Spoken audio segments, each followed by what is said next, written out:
This is The Joe Gaither Show on BamaCentral.com.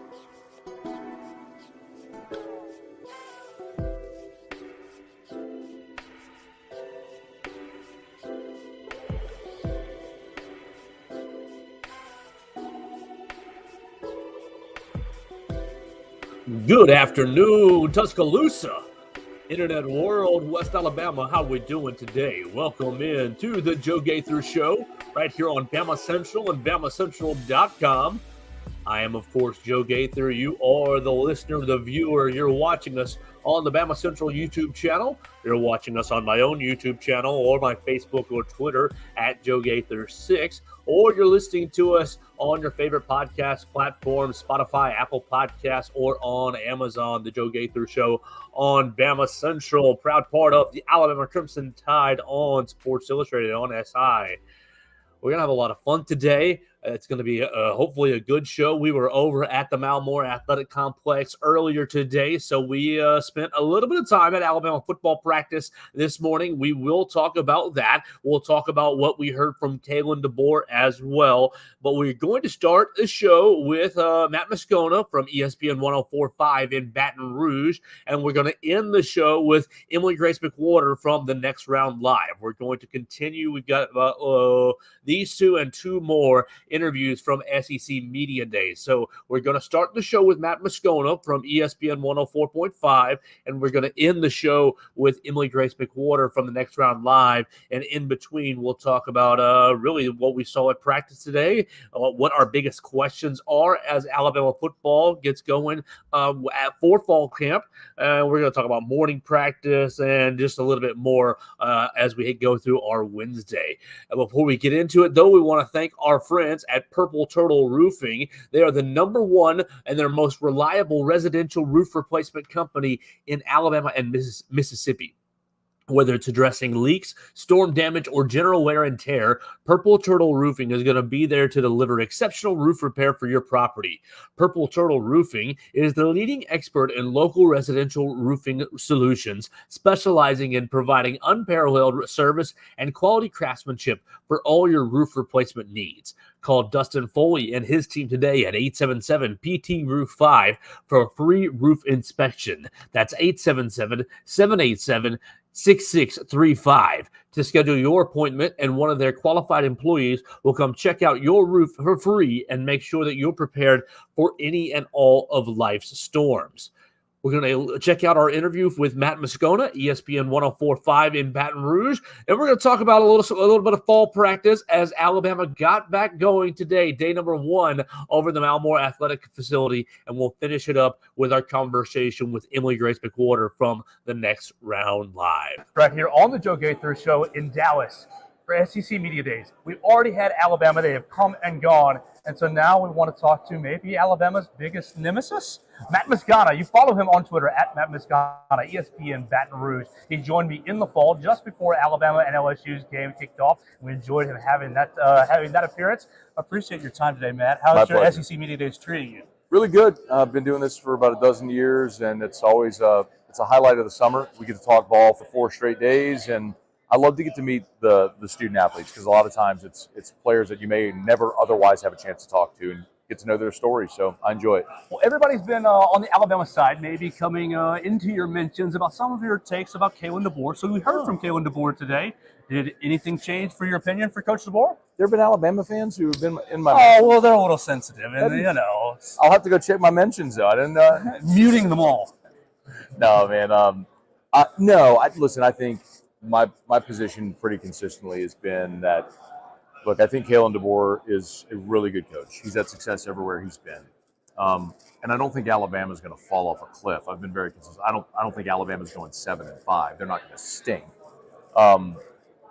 Nick Saban set a standard that is impossible for anybody to match.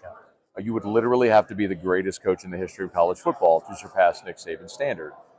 I look at Alabama this year. You lost 2 NFL corners.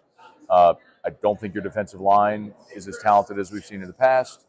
Had serious questions about receiver, losing Amari Niblack at tight end. And and then Nick Saban, who ran your defense. So I think it's totally plausible to think you'd see a drop-off, and I think that's going to happen this year, and I'm curious how Alabama fans who've been accustomed to this standard for so many years now, how they handle it. We'll see. Now, when I'm on my radio show, I say that. I just say it in a much more theatrical way. We like the theatrics. We'll see how the Alabama fans react, because I'm curious as well. Will they be patient and realize, okay, the standard was impossibly high? Alabama has a lot of big road games, and one of them is down in Baton Rouge. Yeah. Alabama has traditionally done well in Baton Rouge. Usually the road team does well, but Brian Kelly, in his first time playing that game in Baton Rouge in Tiger Stadium, won 32-31 overtime game, go for two in the game. How does Brian Kelly go 2-0 against Alabama in Tiger Stadium? Well, the defense has to get a lot better. I mean, just the game in Tuscaloosa a year ago, Jaden Daniels was pretty special until he's knocked out of the game, but they couldn't stop Jalen Milroe. I mean, LSU's defense couldn't stop anybody last year. The Tigers had 3 losses, and in those losses, the defense allowed an average of 48 points in the 3 losses.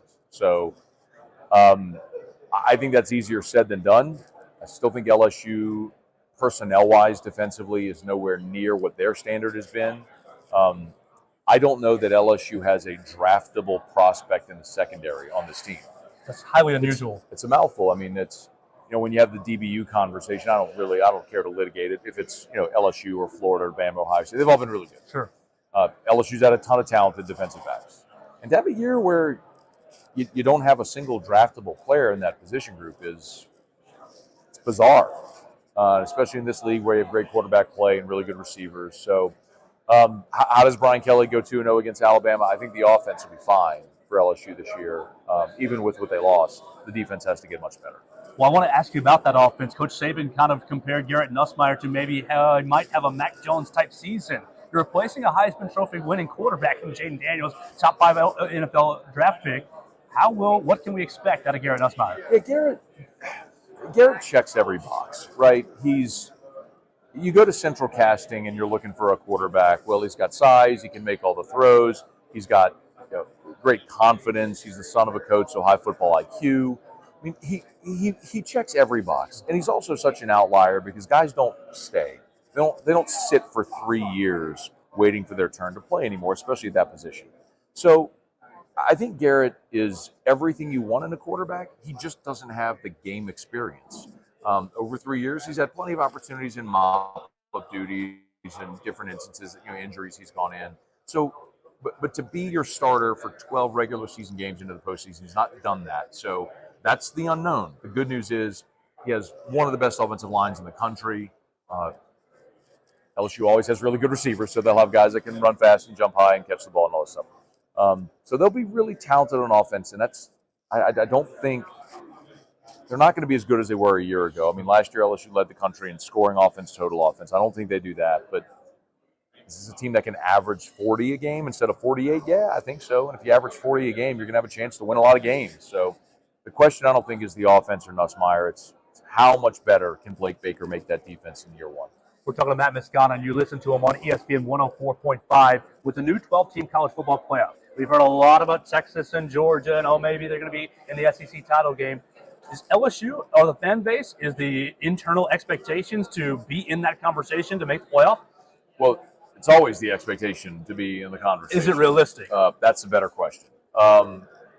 Yeah, I think it's realistic, but there's questions. And I always look at the beginning of a season, I look at who has the fewest amount of questions against the most manageable schedule. And when you look at LSU, you're replacing a Heisman-winning quarterback, 2 first-round picks at receiver, your Broyles Award finalist, offensive coordinator. You were literally the worst defense in program history a year ago. So there's a lot of questions. How much better is the defense? How can Nussmeier play? Who catches the ball for LSU?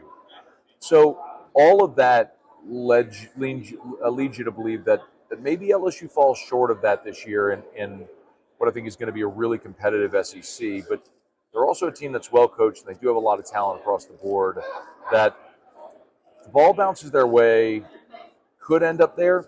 If you're going to circle one game, I would tell you look at Ole Miss. If LSU can get to the Ole Miss game at 5-0, they get an open date before they play Ole Miss, and Ole Miss has 2 back-to-back road conference games. Like, LSU's got a tough schedule, but how it shapes out, open date before Ole Miss, open date before Bama. You play Vandy before you play Oklahoma. A lot of that does play into LSU's favor, the kind of how the schedule is mapped out. We'll see if they can navigate it. Our last question. We remember a couple years ago the home and home matchup with Texas. Obviously, Oklahoma on the schedule for LSU. We're in Dallas because of the Texas and Oklahoma additions in the SEC. What's been your overall impressions bringing in two massive programs into the SEC? Yeah, I think confidence for Texas is sky high. They were a playoff team a year ago, and they returned just about everybody. Well coached, and they have a lot of talent. And when you look at the schedule, it's almost as if the schedule makers in the league said to Texas, here, make your own schedule, pave it in gold. So they got a big break this year. Oklahoma's on the flip side of that. Their schedule's brutal. And I'm going to be so curious in letting Dylan Gabriel walk to favor the sophomore 5-star Jackson Arnold. It's a big risk. Dylan Gabriel right now is the betting favorite for the Heisman at Oregon. If that guy goes and leads Oregon to a playoff and wins the Heisman, and Oklahoma struggles to like an 8-4 type season, I think it's a lot of pressure on Brent Venables for that decision, to err on the side of the young guy instead of the veteran. So we'll see how that goes up in Boomer Sooner land. Listen to Matt Moscona, ESPN 104.5 in Baton Rouge. Follow him at Matt Moscona on the Twitter machine. Listen with your brain in your ears, not with your heart. We appreciate Matt Moscona joining us on the Joe Gaither Show right here on BamaCentral and BamaCentral.com. That was our time with Matt Moscona right down there at SEC Media Days, and I really appreciate him joining us, even if I did mispronounce his name half the time on the interview. But we're here in Tuscaloosa, and it's the first day. It was the first day of fall camp, and we just got done over at the McWhorter Athletic Facility. We got back home about 1 o'clock or so, and we want to thank Kalen DeBoer for moving everything to the morning as we got up, had our work day, when it got over to the facility and knocked everything out. And now, obviously, we are here on the Joe Gaither Show to talk about what we saw from the first day of fall camp. You're as always invited to leave a comment, a question, query, or complaint at Joe Gaither 6 if you'd like to do that on whatever social media machine that you like. But we're going to talk about what we saw over at fall camp. We're going to talk about our biggest question for Alabama going into fall camp. I've actually got two, one on offense and one on defense. We're going to talk just a little bit about two commitments that Alabama football got. Class of 2027. Do we even care about rising sophomores in high school? We'll see. We'll talk about two class of 2027 commits, and Alabama lost two commitments over the weekend, both to the Auburn Tigers. Are you concerned? Hugh Freeze taking a big old bite out of Kalen DeBoer's recruiting class. So we'll talk about all of that, and then we'll finish it up with a little defensive discussion, as tomorrow we will hear from Kane Womack and several of the defensive leaders. And then, as we said at the very beginning, we'll finish it up with a short conversation that we had with Emily Grace McWhorter from the Next Round Live. So here we go. What was your biggest question? Or what is your biggest question for Alabama football going into fall camp? I've got one on the offensive side of the ball, and I've got one on the defensive side of the ball. And so we'll start on offense, and really it goes into tackles, offensive tackles. Who's going to play offensive tackle for the Crimson Tide? The interior, Alabama's interior of its offensive line is pretty much set in stone. You've got Parker Brailsford playing center. You've got Tyler Booker playing left guard, and you got Jaden Roberts playing right guard. And you look at that, we've harped on how strong that is all summer long. You got to look at the tackles, and you've got some issues, but question marks per se, questions to answer. And as we opened up fall camp day number 1, we saw Elijah Pritchett manning the tackle position at left tackle, and Will Conform be at the right tackle position. And I wonder how it's going to shake out with Caden Proctor returning from the transfer portal, spending the spring in Iowa before coming back to Tuscaloosa to participate in summer workouts, and now obviously full go for fall camp. How's it going to be at the left tackle position? Is it going to be just Caden Proctor's job to slowly and steadily win back, as he was Alabama's starting left tackle last season for most of the year, he and Elijah Pritchett going back and forth? But will it just be a matter of time before Caden Proctor returns to start at left tackle? And if that's the case, who mans the right tackle position? Is it Senor Taco Casa, Mr. Wilkin Formby? Or is it going to be Elijah Pritchett? And so that is really the main question. Who's going to play right tackle? Because I think it's a foregone conclusion that Caden Proctor will end up being the left tackle for the Crimson Tide. And so I wonder and propose the question to you, Kalen DeBoer, and you, the audience. Why are we messing around with Elijah Pritchett playing left tackle? If it's going to be Caden Proctor's job, why don't we just go ahead and figure out who's going to play right tackle? Is it going to be Elijah Pritchett, or is it going to be Wilkin Formby playing right tackle for Alabama this year? If it's going to be Wilkin Formby, okay, no big deal. You haven't lost really any reps. But if it's going to be Elijah Pritchett, then go ahead and move him from left to right tackle. Get him these reps with the starting offensive line.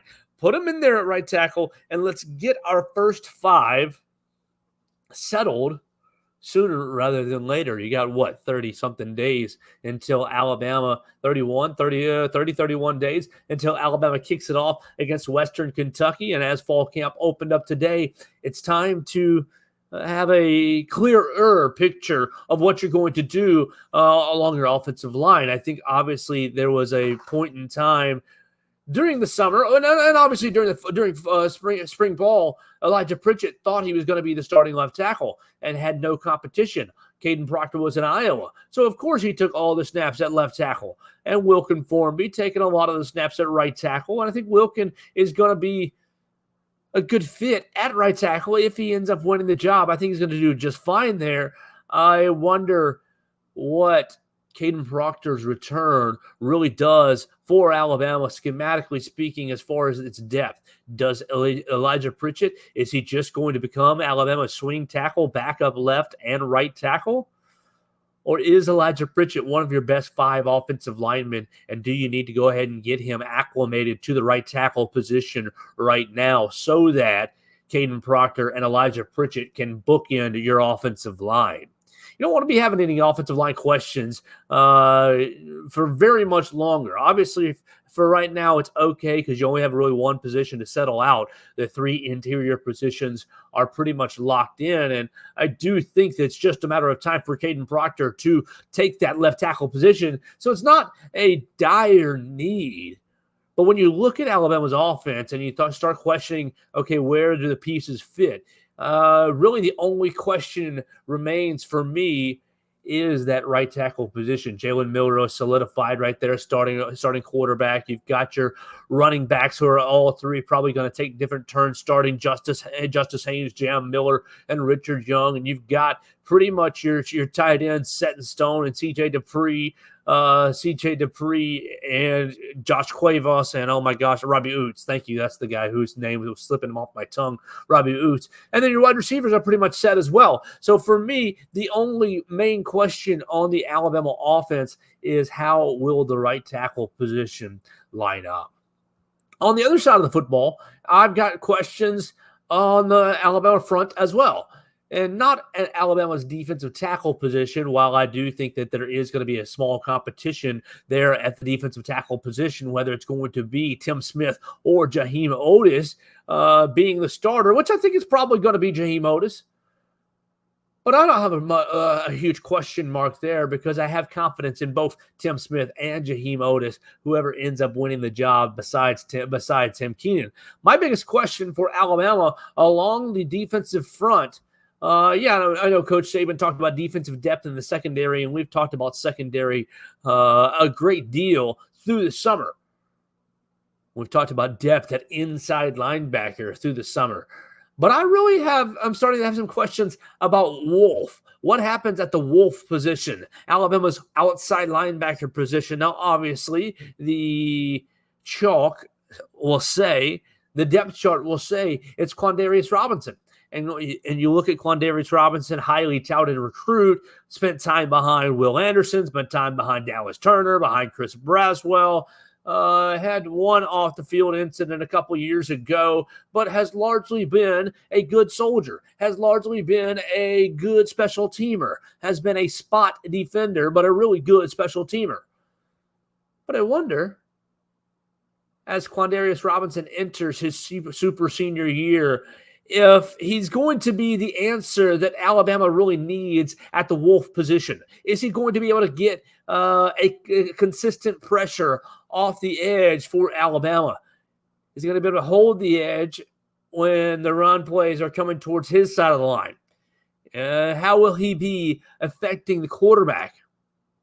Alabama over the last 3 or 4 years has had a great luxury with Will Anderson and Dallas Turner. Obviously, Will Anderson, a generational pass rusher, and Dallas Turner, pretty darn good in his own right as well. Both of them first-round draft picks. And really, both of them were talented edge rushers that Nick Saban hadn't really ever seen a whole lot of during his tenure. You got to think about Tim Williams being one of the other great edge rushers, but not many great edge rushers in the Nick Saban era. And so Quandarius Robinson, will he be the answer at Wolf, or will Alabama have to turn elsewhere? Will it be Keanu Coate, who's waited his turn, who was highly recruited as well, but has not really had a chance, has not really had an opportunity? I mean, basically everybody in the Wolf room has been stymied by first-round draft picks, by NFL players. You didn't see the field because Will Anderson was taking snaps. Oh, boo-hoo. What does that say about you? Nothing bad, in my opinion. You didn't see the field because Dallas Turner was taking the snaps at your position. Okay, so you couldn't beat out Dallas Turner. Does that mean you're a bad player? No, by no means.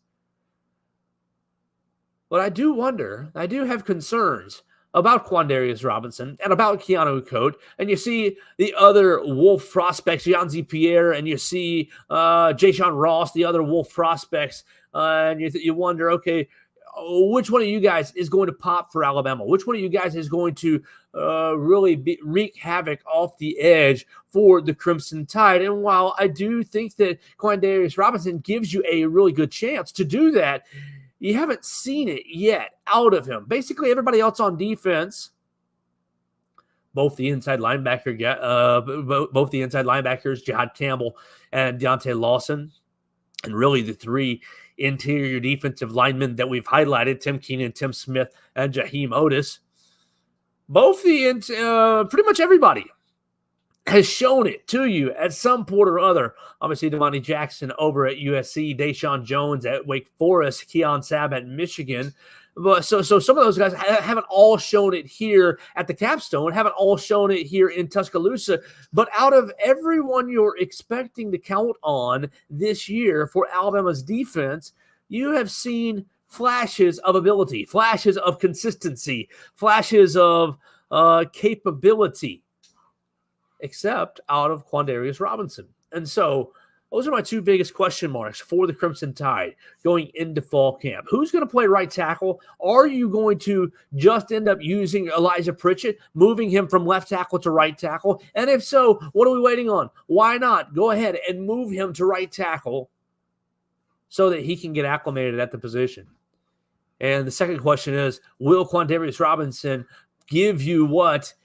An iota? Will he give you a percentage point? Will he give you some of what Dallas Turner and Will Anderson gave you as an edge rusher the last 3 to 4 years here at the capstone? Obviously, those shoes are massive to fill, and no one's looking for Quandarius Robinson to become Will Anderson. But will he be an adequate edge rusher?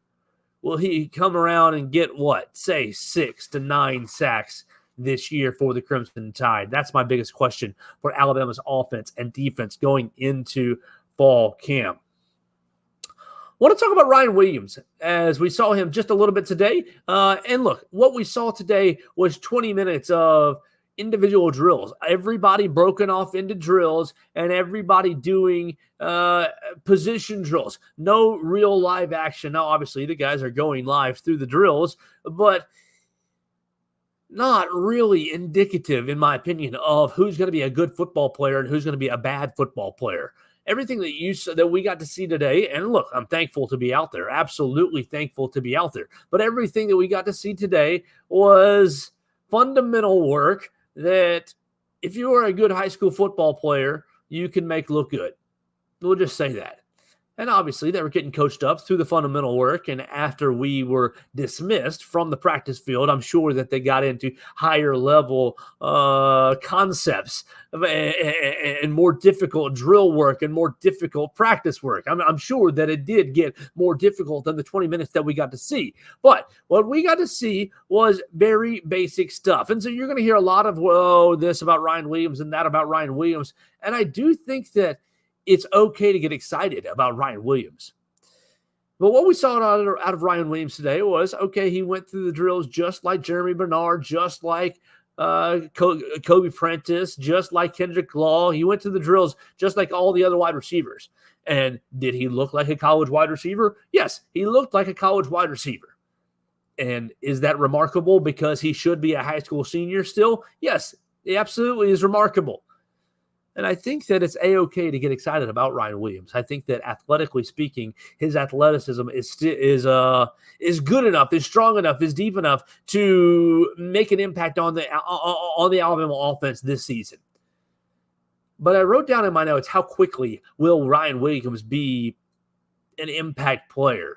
And I don't think it's going to be that quick. I do think it's going to happen before the end of the year. I do think he's going to become one of Alabama's better wide receivers, one of Alabama's biggest weapons before the end of the year. But I think it's going to take some time for Ryan Williams to acclimate himself to the college game.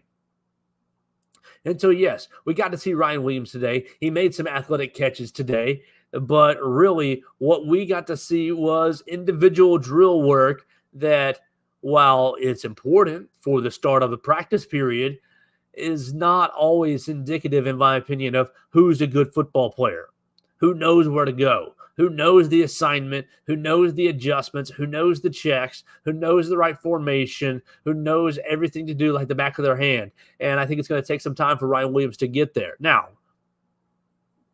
do I still think he's going to be an impact player? Again, just like I said 2.5 minutes ago, I do think he's going to be an impact player. But will that be week number 1 against Western Kentucky? No. Will that even be week number 5 against Georgia? Probably not. But could it be homecoming week against the Missouri Tigers? Yes. I think that's a nice target. I think you'll see Ryan Williams becoming involved, being a key contributor in the offense by about that time. Let's keep talking about morning practice as we were over the Malmore Athletic Facility today, and we were so grateful to be there. But for everyone who said, "Oh, the guys are practicing in the morning because they're going to avoid the afternoon heat, and they're going to avoid the weather," while okay, there is some semblance of that. There is a little bit of avoiding the weather. We were out there for 20 minutes, and I was breaking a sweat, not doing anything at all. So if you don't live in Tuscaloosa, that's okay. And we appreciate everybody who's listening or watching to us from out of town. But it's still very hot. It was 85 degrees, 86, 87 degrees, and the sun is starting to burn. That morning sun especially is brutal. And so, while, of course, the guys are getting a little bit of a reprieve from the 3:30 in the afternoon sun, it's still pretty toasty. And so while it was nice to get back inside when we were allowed to get back inside, obviously great to be there. And I'm not going to complain about a little sweat, but the truth of the matter is it was a little toasty during those 20 minutes, and I got a little bit sweaty in those 20 minutes. So the weather, I think, is still going to be a pretty significant factor during fall camp. Let's move on real quick by talking real quickly just about these 2 recruits that Alabama lost and that Alabama gained. In the last 2 days, Alabama gained 2 class of 2027 players. B-Rock Willis, and then in the last hour or so before we got started, got a linebacker, no, an edge rusher, Jabarius Gaither. So two guys from in-state, Gaither from Viger High School, and B-Rock Willis was also from in-state as well. Where did he? Was it Moody? Yes, it was Moody. So two guys from the in-state of Alabama. Look, I'm not going to get into anybody who's in the class of 2027 because while I do love the recruiting game, these guys are rising sophomores, and they can change their mind 12.5 times, as noted by Antonio Coleman.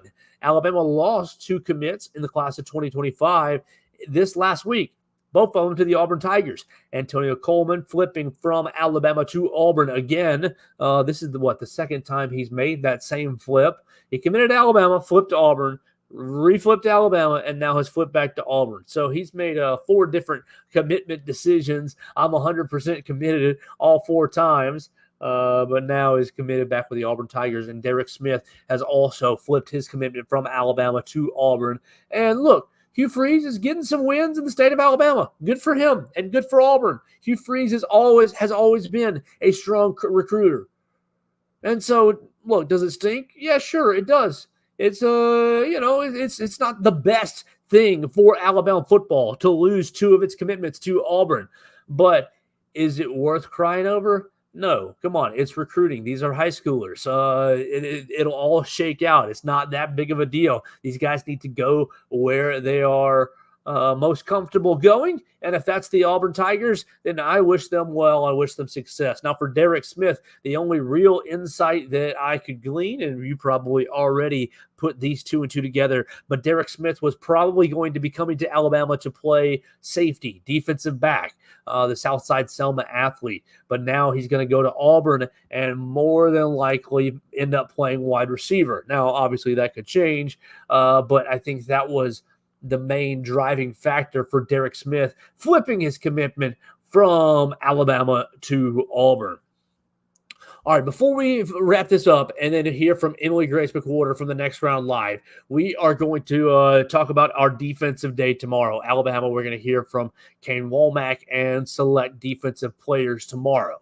But before we do that, I want to tell you about my friend Derek Daniel. You can find him up on Highway 69 North, 4604 Highway 69 North for all of your insurance needs. Derek Daniel, State Farm Insurance. You know you need home, life, and auto insurance. You need to make sure that you are properly covered, especially right now as the students come back into town. Right here in Tuscaloosa, they're coming from all areas of the country, and their driving styles honestly just don't mix with yours. So you need to make sure that your auto insurance is up to date with the right coverage, and you need to make sure that you are happy with what you're paying. If you're not happy with the rate that you're paying, you can call Derek Daniel today at 205-758-3391, and one of his qualified agents is going to get you a quick auto insurance quote. They're going to hopefully lower your rate and make sure that you are properly covered as the students are back into town. Make sure you call Derek Daniel, call his office, Red, Reese, or Victoria. They'll be happy to give you a home, life, or auto insurance quote. Review your coverage. You know you need a local agent, someone who is in town who knows where to send your vehicle if you unfortunately get in an accident that so often happens right here in Tuscaloosa, thanks to our lovely out-of-state students. Call Derek today at 205-758-3391 for all of your insurance needs. All right, let's finish this up by talking about tomorrow. Tomorrow, we're going to hear from Kane Womack, and we're going to hear from Alabama defenders. And really, I will be curious about the 3 freshmen, the 3 transferees. I'll be curious about Deshaun Jones, King Mack, and Cam Howard, the three defensive backs who transferred into Alabama after spring practice. I'm going to be curious about Quandarius Robinson. I want to know if the guys are comfortable or what they see in Quandarius Robinson, if they think he's going to be the full-time starter at Wolf this season. And really, outside of that, I'm curious about depth at inside linebacker. We've talked about depth at inside linebacker many, many times throughout the summer, how I love Jihad Campbell and I love Deontay Lawson. And honestly, I love those 2 guys. They're 2 of probably my 10 favorite players on this team. I think they play football the right way. And I think they might be your best interior linebacker tandem in the conference or in the country. But behind them, I'm worried. I'm definitely nervous and concerned about the depth behind them. So I'm going to be curious about Justin Okoronkwo, about Jeremiah Alexander, about Justin Jefferson, how those guys have come on through the summer. And so I'm really, really going to have a lot of fun tomorrow with the defensive guys. We want to encourage you guys to follow the BamaCentral YouTube channel. We put up 5 different practice videos, 6 really if you count the video sent to us from the University of Alabama Athletics. And then we were front and center for Kalen DeBoer's press conference after practice today. And we will be front and center again tomorrow for Kane Womack, and we'll have all kinds of coverage at practice and after practice. So subscribe to the BamaCentral YouTube channel for all of your coverage of fall camp. Let's get out of here by planning on an interview with Emily Grace McWhorter. You follow her podcast, The Next Round Live. Those guys out of Birmingham do a great job covering all things SEC, and she joined me at SEC Media Days. Welcome back to SEC Media Days. We're right here on the Joe Gaither Show on BamaCentral and BamaCentral.com. We're here with Emily Grace McWhorter. You know her as EG. You can follow her on the Twitter machine at MEG_sports, and make sure you're following her podcast, The Next Round Live, a major part of the Next Round Live crew. EG, what do you think is the biggest takeaway here through 3 days of SEC Media Days? Well, I'm losing track of my days just a little bit. So we are through, 10 teams now. We've got 6 left. The excitement is real, especially with Oklahoma and Texas. There's a difference in the air. This is my first SEC Media Days, but you can tell there's a lot of excitement. I think with the expanded 12-team playoff, there's been a lot of discussion about that. But I will say there hasn't been that viral moment yet beyond Coach Saban for getting his credential yesterday. But or was that on Monday? Monday. See, my days are getting mixed up.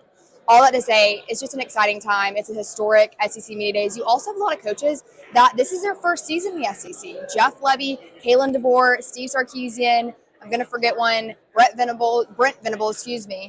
So it's a good spot to be in. It's very exciting, and really, you hit it. Nobody's saying anything viral. I think it's just about the excitement. We're 48, 47 days away from kickoff. We heard from Alabama today, and the main story, the main talking point and question to all 3 Alabama players was Coach Nick Saban picking against the Crimson Tide, picking Texas and Georgia. Do you think that Coach Saban did that to motivate his players, or maybe he just wanted to honor his 2 assistant coaches, Steve Sarkisian and Kirby Smart? I'm hesitant to take a stance on anything that Coach Saban says because, let's be honest, Coach Saban knows best. I will say this. One of the things he addressed was the secondary. So there is reason for concern. You have Kool-Aid McKinstry, Terrion Arnold now in the NFL, and there is a hole there. However, Malachi Moore, that is the guy. You've got some younger men behind him, but he decided to come back. And I've heard it from multiple players. He's the glue guy. He's one of those locker room guys that is going to bring the team together. Kalen DeBoer spoke really highly of him. Jalen speaks really highly of him. So I think that right there is going to be the basis of their secondary going forward, and we'll see how they progress. But really, since week 1 of Kalen DeBoer's tenure, that was the most addressing need, I would say. Now, we had a lot of fun in January chasing airplanes. Kalen DeBoer flying into Tuscaloosa, who's flying in, and you all obviously followed that at BamaCentral and on the Next Round Live. We heard from Kalen DeBoer for his first SEC Media Days. Not a whole lot of juice. What's your takeaways through 7 months on the job with Kalen DeBoer? Kalen DeBoer is truthfully one of the nicest people I have interacted with in my career. And it's funny, we had him on the show earlier this morning. So we had a bright and early start with Coach DeBoer. You can check it out at Next Round Live for the full interview. And he is just genuinely nice. He's kind. He's very relaxed. And I always enjoy asking him questions because he's very insightful with his answers. Now, you're not going to get a reactionary measure from him, but I think what he's really good at is he's pouring into players and relationships. That's so important in this day and age of college football because of the transfer portal, because of NIL. And he emphasized today, someone asked him, what do you think the biggest similarities are between you and Coach Saban? He said, I think it comes down to that element of pouring into players, having a high demand of excellence. Saban had that, and I think DeBoer does have that. It just looks a tiny bit different. Absolutely. We're talking to Emily Grace McWhorter of the Next Round Live. You follow her at MEG_sports and follow Next Round Live at Next Round Live. We've talked about Kalen DeBoer, and it all centers around the quarterback. Jalen Milroe spent a lot of time on Media Row, and we had a great time hearing from him in the media room. What big step do you think we can expect out of Jalen Milroe, and how do you think Kalen DeBoer can help him take that step? Well, I think, Bama fans, you guys remember last season, there was that South Florida game. And a lot of people are saying that was the turning point for him. And I think in a lot of ways it really was. I think we're seeing a very dynamic player. A lot of quarterbacks have actually spoken on who Jalen Milroe is beyond, just an athlete on the field. And the reviews are he's great. He's a great guy. He's a leader. And I think that is the element of Jalen Milroe that we're going to get this season, is a confident leader that shows up first, literally 4:30 in the morning. Guys are trying to beat. No, Jalen would beat me to the locker room. But that element is so needed, especially in a time of transition. Him being able to step into that role, because, Joe, you think about this. He went through a lot of uncertainty, right? You're recruited by Nick Saban, and you land at Alabama. There's a little bit of questioning about who he is as a player. What can he do on a field? Can he live up to the expectations of Alabama? And let's not be so quick to forget, people wanted him to transfer. I'm going to call it out, guys. People wanted Jalen Milroe to transfer. Those same people are now praising him. But with that being said, he had an opportunity to fall back into the shadows and not really develop into the leadership role, because then Nick Saban retires and Kalen DeBoer comes in. What do you do? And instead of kind of shrinking back, he rose to that occasion into that leadership role. So I'm excited to see him. I do think that his overall game has developed more, and I think that this offensive scheme fits him. Yeah. He seems excited about it. Coach Sheridan is awesome. I haven't gotten a chance to talk to him recently, but it seems like things are gelling on that side of the ball. All right, so the reason we're actually in Dallas, obviously SEC Media Days, but it's chosen Dallas as the location because Texas and Oklahoma. Yesterday we heard from the Oklahoma Sooners. Brent Venables was up there, and they're kind of going through a lot of question marks. Brent Venables, year number 3, is he the guy or not? Texas today. We're going to hear Steve Sarkisian. What's been your overall impressions of the two, I've been calling them blue bloods of college football, coming into the SEC? Well, I think it's a good thing for college football. Now, there are some people out there, and me included, a traditionalist. I love the traditional conferences, and I went to Georgia Southern, so I am all about those group of 5 schools also getting their chance to play schools like this to get their check and occasionally a win. But with that being said, it is so fun to be in this environment, and the SEC is just going to get better. The separation between the SEC and other conferences is growing because the sheer amount of talent that is just in this conference. So it's been fun to see. I think that the embrace has been warm. Horns down will not be considered a penalty. Surprise there? Not really. But it's been cool to see. And like I said, this is a historic event that we get to be a part of. And I'm excited to hear from Texas. I haven't really had much interaction with Steve Sarkisian. I've heard obviously lots about him. Quinn Ewers might be joining our show. We're going to see if we can swing that. So stay tuned. But it's going to be fun. What about the drama with Texas? Quinn Ewers, Arch Manning. It seemed very publicly saying the right things, but you heard Paul Feinbaum a week or so ago say, Arch Manning's going to end up being the starter. Will that relationship stay cordial throughout the remainder of the year? I don't know. Quarterback battles are interesting, and it seems like every season we have one that's making headlines. This could be that one this season. I don't know. I think Quinn has proved himself as that guy. He is on the cover of College Football 25. Have you played it yet? I haven't. I'm not much of a video gamer, but I do enjoy the excitement around it. With that being said, I'm unsure. I can't speak on that enough to give you a full, well thought out answer, but I do think that we're going to see bits and pieces of that because he's also a Manning. Let's just call a spade a spade. He's a Manning. We want to see him in the headlines. All right, last question for Emily Grace McWhorter. You follow her on the Twitter machine at MEG_sports and follow her podcast, The Next Round Live, at The Next Round Live. We got, 3 weeks until fall camp gets started. Woo! How will you spend your 3 weeks until all our lives get taken away by college football, which is an exciting part. It is an exciting thing. Well, let's see. Joe, I'm actually going to see Taylor Swift. So she'll be in London. I think it's right at the start of fall camp. So I might be across the pond for the first part of it, but that's my last big trip I have planned before football season starts. So I will be in the UK seeing Taylor Swift. It's been a long time coming, and I'm very excited about that. Well, tell Taylor and Travis we said hello. Make sure you follow Next Round Live at The Next Round Live. You can find them on all the podcast locations as well. Follow Immigration Water at MEG_sports. Thanks so much for your time, Eugene. Absolutely.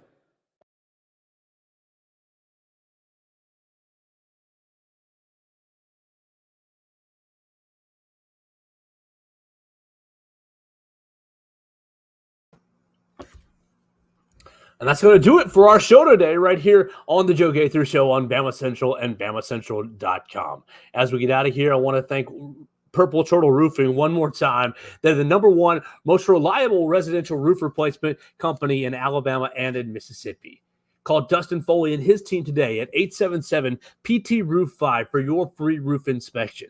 That's 877-787-6635 to schedule your appointment, and one of their qualified employees will come check out your roof for free and make sure you're prepared for all of life's storms. Visit them online today at www.roofturtle.com. I'm going to get out of here for the day. We'll be back tomorrow after we hang out with the Alabama defense right here on the Joe Gaither Show on Bama Central and BamaCentral.com.